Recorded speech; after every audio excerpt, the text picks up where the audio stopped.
Our past relationships can be chocked full of so much good information, and sometimes we don't use them. Sometimes we say, oh, my girlfriend was this, and we broke up because of this, and it's not my fault. I know I've done that stuff, or in the moment, victimize myself and blame them, or just kept it in my mind. And the reality is, it's someone who knows us super, super, super intimately, especially if you've been married to the person or been with her for a couple of years.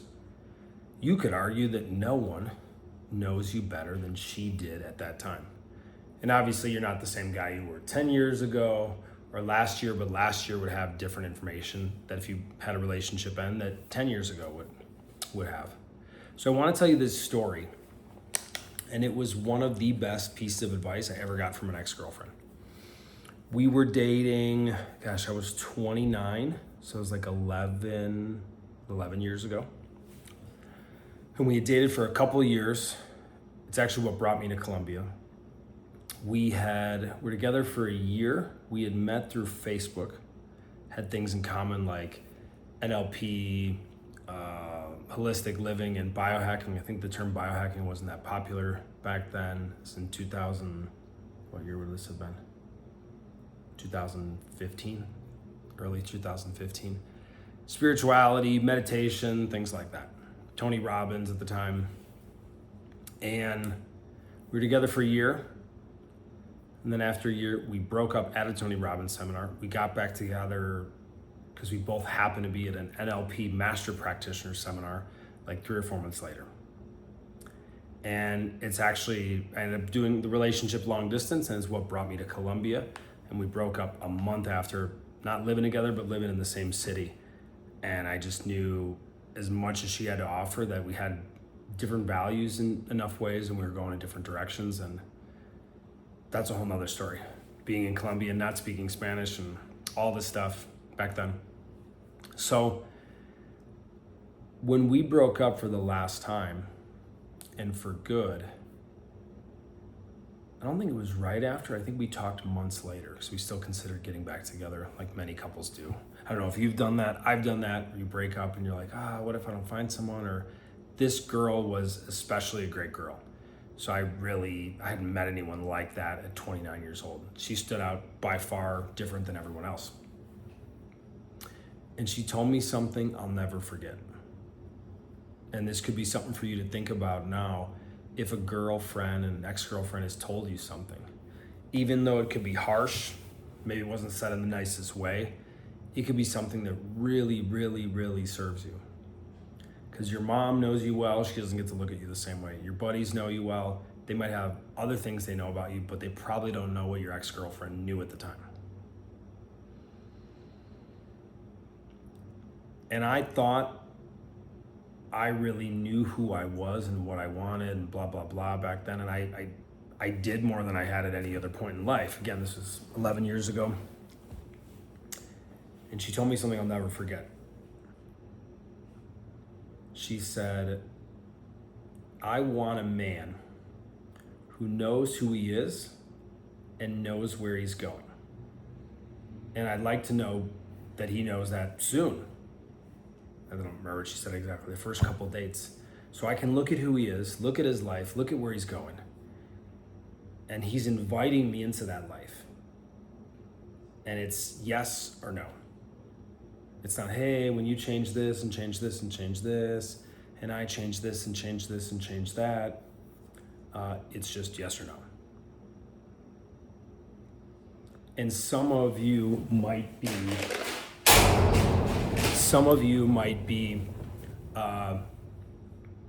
thinking, that's too direct, that's too harsh, whatever, things like that. And it's not. It's about a guy knowing who he is and knowing where he wants to go. And it's kind of that simple. And for a woman, it feels incredibly safe. And that's what she told me. Then she goes, then I just know what it is and I can say yes or no. And sometimes as guys, we kind of lack the courage to really own it, especially if we like a girl and it's been a few dates. Let me say this or say this or say that. because I want it, I shouldn't say I want this, or what about that, or and the key to that is knowing who you are, knowing what you want, and tension. A strange thing you'll find when you try this now is when you share what you want with a woman. And also, by the way, gentlemen, if you don't know it, and you probably do, but you probably don't know as much as you think you know it. I didn't. I would say women don't even know this about women. Women are so fluid. They're so fluid. Men are so linear.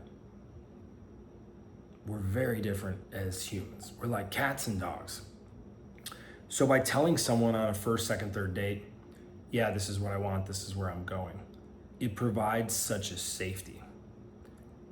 It also is polarizing, that she can say, okay, I don't want that.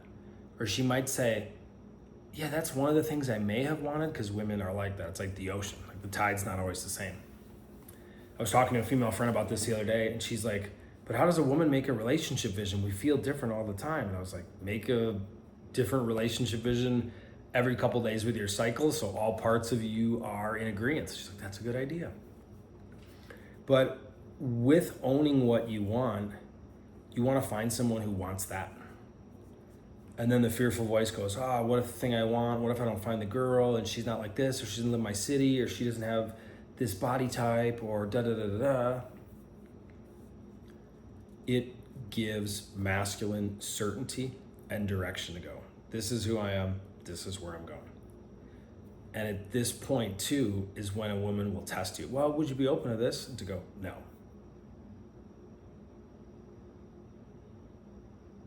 If you don't believe me, or the women that comment, or ask a female friend if you're not sure, you don't believe me.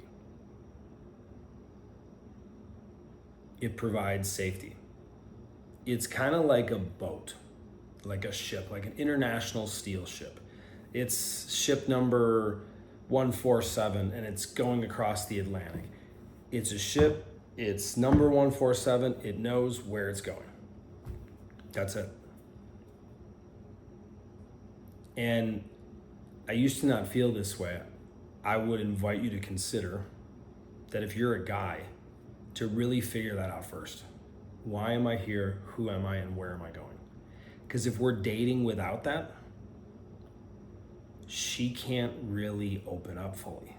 And as guys, and especially if you've been brainwashed by the red pill community or whatever, yeah, some of that stuff's true. A lot of it's BS, or probably not the kind of relationship you really want if you're connected to your heart and your balls. It can just be the illusion of testicular fortitude in some cases, or that's all it is. With these different things, those movements talking about submission, surrender, I think they are different. But a woman to trust your lead, to surrender fully, if you don't know where you're going, how can she? How can she feel safe? She can't. So to know who you are, to know where you're going, and also look at your past relationships, you could probably remember, or you could figure out. My past relationship, when we broke up, I literally asked her. I said, hey, what do you think is I need to work on? You've seen me more than anyone.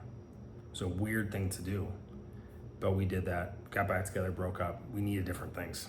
A lot of love, we needed different things, we weren't compatible. But knowing who you are, knowing why God put you on this earth, and if you don't know, to start pursuing that immediately, and know where you're going. And if you don't know where you're going, start to unravel that. What do you want? What if you could have it all your own way? You won't be able to provide safety for a woman. You won't be able to provide her wanting to not submit, but surrender fully, to really let go, if you don't know who you are, where you're going, and what you really want. And if in the first few dates, in the first few months, that's wobbly, she's not gonna feel safe with you. Ask me how I know, because I've made the mistake before, thinking I was doing a better job more than a decade ago, and I was doing a decent job at certain things, and other things I wasn't.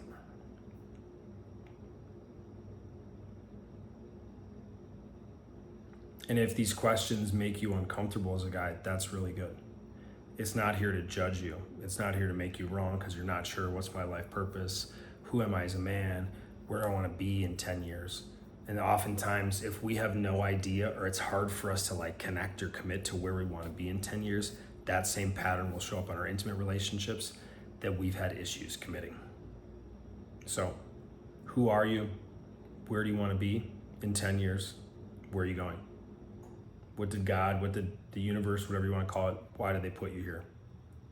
And think about it. And it can be really worth sitting with journal for 10 minutes, going, what would my ex-girlfriend say? And she might say all terrible things. Maybe don't pick that one. But if she gave me advice from her heart of what was lacking in me and what I wasn't owning, what would she say? And what are one or two things and how I can utilize that? Thanks for tuning in. You learn a lot from your exes, whether you like it or not. See you soon.